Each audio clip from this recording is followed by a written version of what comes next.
We're covering the breaking news from all angles. Former Secretary of State under Trump, Mike Pompeo, joins me moments away. Trey Yingst will have the latest from the ground in Tel Aviv. Let's begin with Jennifer Griffin at the Pentagon. Jennifer.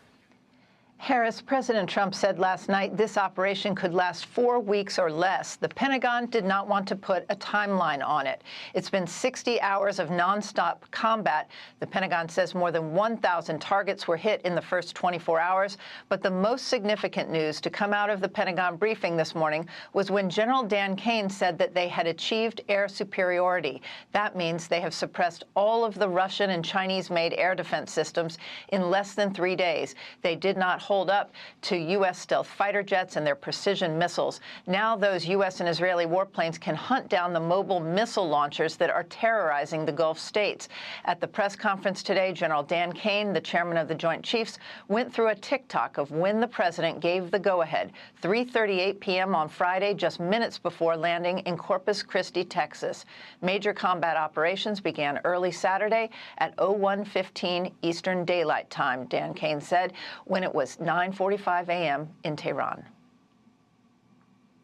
The first movers were U.S. Cybercom and U.S. Spacecom, layering non-kinetic effects, disrupting and degrading and blinding Iran's ability to see, communicate, and respond. It was a daylight strike based on a trigger event conducted by the Israeli Defense Forces, enabled by the U.S. intelligence community.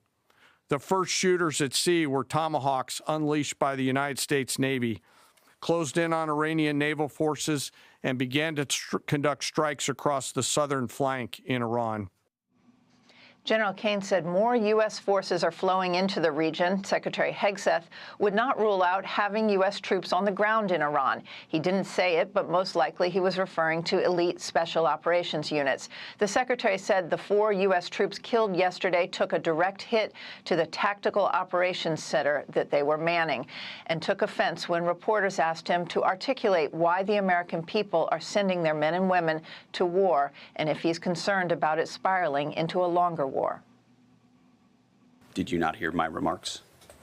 I mean, we're ensuring the mission gets accomplished, but we are very clear-eyed, as the president has been, unlike other presidents, about the foolish policies of the past that recklessly pulled us in to things that were not tethered to actual clear objectives.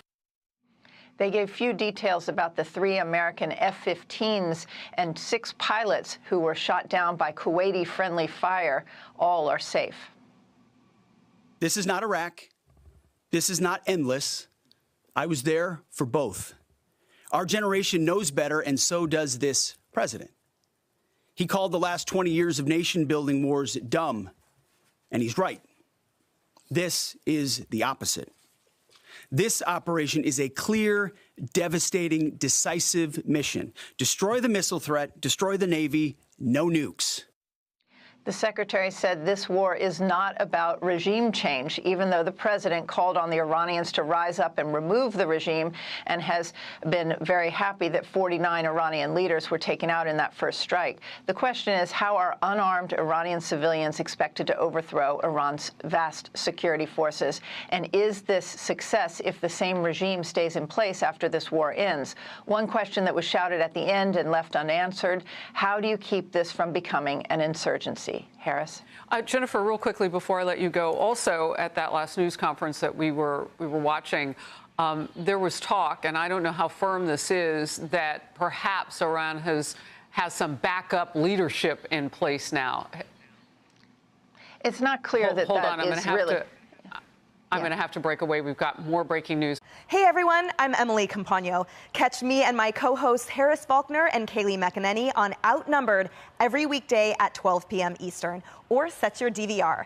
Also, don't forget to subscribe to the Fox News YouTube page for daily highlights.